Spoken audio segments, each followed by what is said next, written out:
కార్మికుల సమస్యలను పెంచాలి, కనీస వేతనాలు అమలు చేయాలి, సమ్మె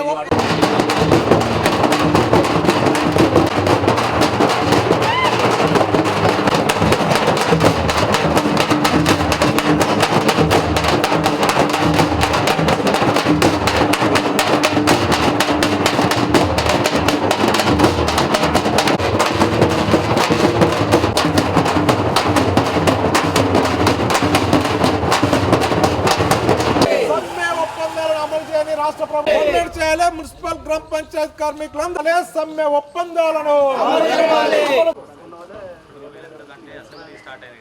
వేతనం 15,000 రూపాయలు ఐక్యత, గ్రామ పంచాయతీ కార్మికుల ఐక్యత, వేతనం 18,000 రూపాయలు ఎన్నికల కంటే ముందు ఇచ్చిన హామీని